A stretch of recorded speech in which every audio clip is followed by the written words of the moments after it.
Olá pessoal, 18 horas e 13 minutos aqui em Curitiba, frio. Hoje foi um dia com chuva, com frio. Olha aqui, ó. Se estivesse em Brasília, certamente não estaria com esse uniforme, né? Enfim, eu quero primeiramente dizer do respeito que eu dedico a todos vocês que me acompanham no Facebook, no YouTube, no Twitter, no Instagram, enfim, nas redes sociais e procuram acompanhar o meu trabalho, fazendo a avaliação crítica. É evidente que muitos procurando estimular, motivar o trabalho, eu agradeço muito, e outros fazendo críticas. Mas eu quero lhe dizer o seguinte, a minha posição hoje na política do país e no Congresso Nacional é de absoluto respeito a você. Sem nenhuma preocupação com o interesse próprio futuro, de natureza eleitoral ou de qualquer outro interesse. Muito preocupado com o Brasil. Eu estou a favor do Brasil, a favor do povo brasileiro, eu acho que isso que importa. Não é nenhuma questão de altruísmo, não, de desprendimento, é de responsabilidade em relação à própria família. Nós estamos no Brasil, nós não queremos ir embora daqui e o país está convulsionado, você sabe disso. Tem gente colocando combustível no incêndio, jogando lenha na fogueira. Bem, eu tenho adotado uma postura de independência política no Congresso, liderando uma bancada que será a segunda bancada nos próximos dias do Senado Federal. E nós estamos procurando colaborar com o governo. Nós estamos defendendo os acertos do governo sempre. Estamos defendendo reformas. Vocês viram que nesta semana eu fiz apelo da tribuna para que o Congresso aprove o projeto do governo de suplementação de recursos para evitar um contingenciamento gigantesco, né, que paralisaria todo o governo. Agora, nós não nos posicionamos como um avestruz, né, que coloca a cabeça na areia para não enxergar o perigo que ronda. Então, nesta semana, nós colocamos na nossa página aqui do Facebook o noticiário sobre a mobilização dos estudantes nas ruas do país. E algumas pessoas não entenderam. É como se eu estivesse estimulando a manifestação de protesto em relação aos cortes ou contingenciamento de recursos das universidades federais. É preciso dizer que uma página do Facebook como a nossa não pode ignorar a realidade, não pode ignorar a existência de fatos. Multidões nas ruas não podem ser ignoradas. Então, alguns me criticaram duramente, eu fui criticado, mas eu não me preocupo com essas críticas. Na verdade, eu sou criticado de um lado e do outro. Quando defendo medidas do governo, eu sou criticado pela extrema esquerda, pelos petistas, por exemplo. Quando eu critico alguma incorreção do governo, aí eu sou criticado por aqueles que são adeptos do presidente da República. Mas isso não importa. Eu posso apanhar da direita, apanhar da esquerda. O importante é que eu caminhe em linha reta, com coerência. Aliás, na política, entre os colegas da política, eu sou considerado um sincericida. Alguns dizem que o mal é o sincericídio, né? Que eu gosto de ser sincero, principalmente com vocês que me acompanham aqui. Eu não sei porque alguém pode duvidar ainda de que eu possa, em algum momento, me colocar como coadjuvante do PT. Se eu bati no PT todos esses anos, E ninguém mais do que eu bateu no PT durante a campanha eleitoral, especialmente naqueles debates. Você é testemunha disso.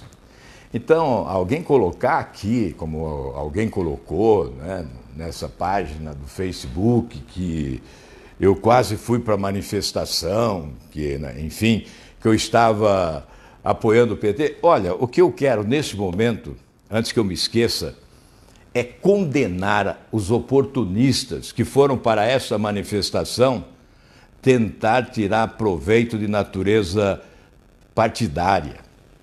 Então, o meu repúdio àqueles que foram com bandeiras, aqueles que foram com bandeira vermelha, aqueles que foram se aproveitar de um momento de forma oportunista, o nosso repúdio.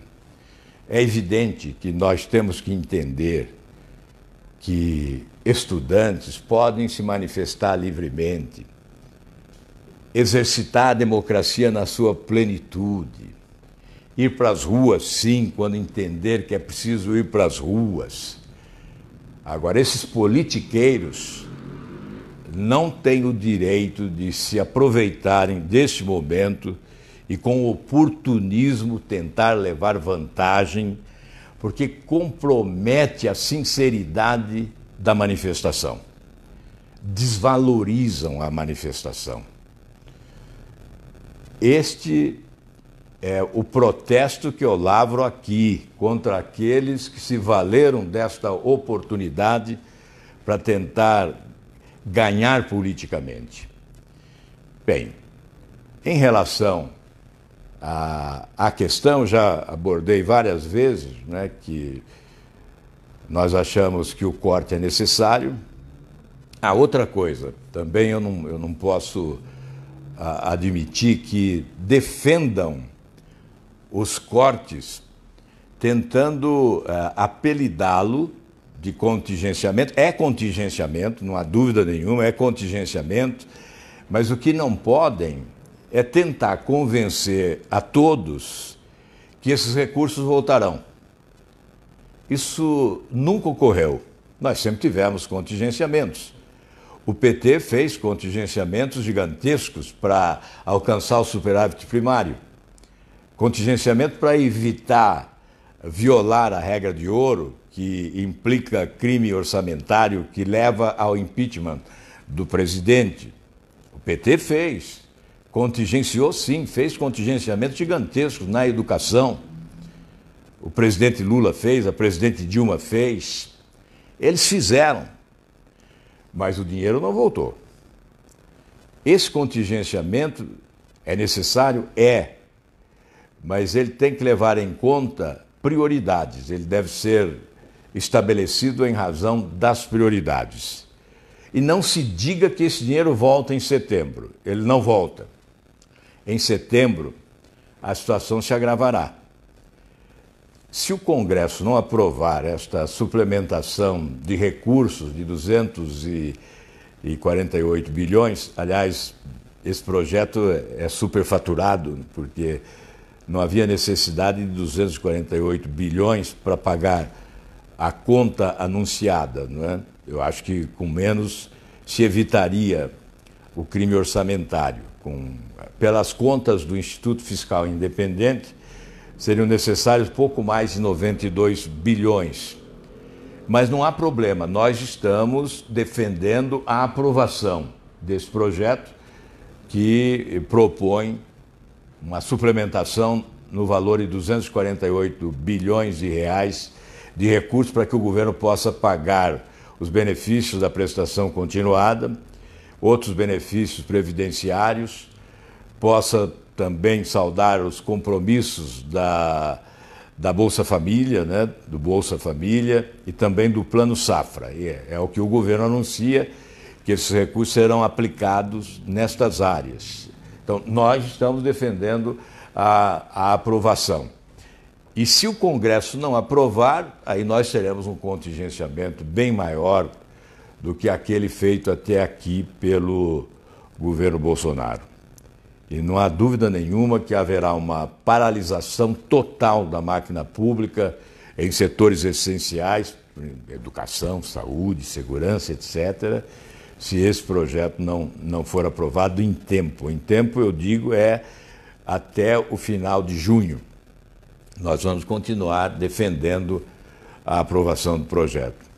Enfim, o que obriga o governo a fazer o contingenciamento é o buraco aberto nas contas públicas e, obviamente, pelos governos que se sucederam anteriormente.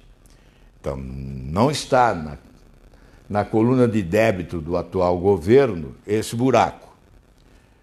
Longe de nós, né, responsabilizar o atual governo pela desarrumação das contas públicas no país, pela deterioração das contas públicas no país, consequência da corrupção e da incompetência dos últimos governos no Brasil. Nós queremos também afirmar a vocês que o governo terá dificuldades para aprovar no Congresso a reforma da Previdência? Terá dificuldades para aprovar a reforma tributária? Terá. Mas eu creio que hoje ainda, agora há pouco, não é, a imprensa nos procura para repercutir um texto que é de autor anônimo, mas que foi compartilhado pelo presidente da República, dizendo que o Brasil é ingovernável. O Brasil é definitivamente ingovernável. Nós não podemos admitir o fracasso, porque os brasileiros não são fracassados. Alguns governantes fracassaram. E nós não podemos admitir o fracasso por antecipação. Afirmar que o Brasil é ingovernável é uma ofensa às nossas instituições, ao próprio Poder Executivo, ao Poder Legislativo, enfim, às instituições democráticas consolidadas. O Brasil é governável, sim. É evidente que não se governa com conchavos escusos, não se governa com um balcão de negócios, não se governa com o toma lá da cá, mas é possível governar com diálogo, com entendimento, com convencimento, com articulação política republicana, que venha na esteira da valorização recíproca entre os poderes. Não é oferecendo espaços no executivo, aumentando as estruturas do governo, criando ministérios para o apadrinhamento político, para a nomeação que os partidos políticos querem fazer. Não é desta forma que nós vamos estabelecer uma relação republicana produtiva, capaz de nos levar à aprovação das reformas imprescindíveis para o país. Existem outros métodos de convencimento. Eu tenho dito sempre que a valorização recíproca é o caminho para a aprovação de reformas.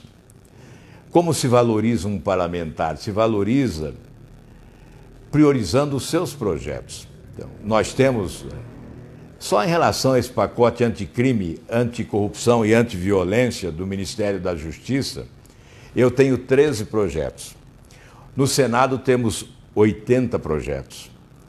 Por que não valorizar a iniciativa parlamentar, priorizando estes projetos que são semelhantes, que são similares aos projetos do governo? Existem outras formas de prestigiamento, né? Portas abertas dos ministérios para a relação administrativa que deve existir da União com os estados, por intermédio dos parlamentares. Isso de forma republicana, sem barganhas, sem balcão de negócios. É esta relação que aproxima os poderes, transforma-os em em parceiros solidários na busca de resultados. Não é hora, eu repito, de jogar lenha na fogueira, de jogar o combustível no incêndio. O Brasil está vendo a crise aprofundar. É só olhar nas ruas e ver a pobreza crescer, na periferia dos centros urbanos. Percorrer a periferia é ver pobreza. O desemprego é alarmante. Não é este da estatística oficial do governo. 13 milhões, 15 milhões de desempregados, muito mais do que isso. Nós sabemos que é muito mais, você sabe que é muito mais. São 52 milhões de brasileiros abaixo da linha da pobreza e isso é parte da estatística oficial. São 33 milhões de brasileiros com carteira assinada e nós temos mais de 90 milhões de brasileiros como força de trabalho. Nós temos um desemprego enorme na juventude, especialmente. Há um percentual elevadíssimo de jovens que não estudam e não trabalham. Portanto, o PIB que anunciado anteriormente seria de 2,5% este ano, já foi reduzido para 1,5%. A previsão é de 1,5% de produto interno bruto neste ano, de crescimento da economia. E quando você puxa para baixo, 1,5%, ainda nós estamos no mês de maio, não é? É fácil prever que nós podemos ainda ver um recuo maior. 1%, 0%. Nós tivemos uma perda em 2 anos de 7% do produto interno bruto. No final desse período desastrado, né, do PT-PMDB no governo. Então, nós estamos sofrendo as consequências desse período de incompetência administrativa.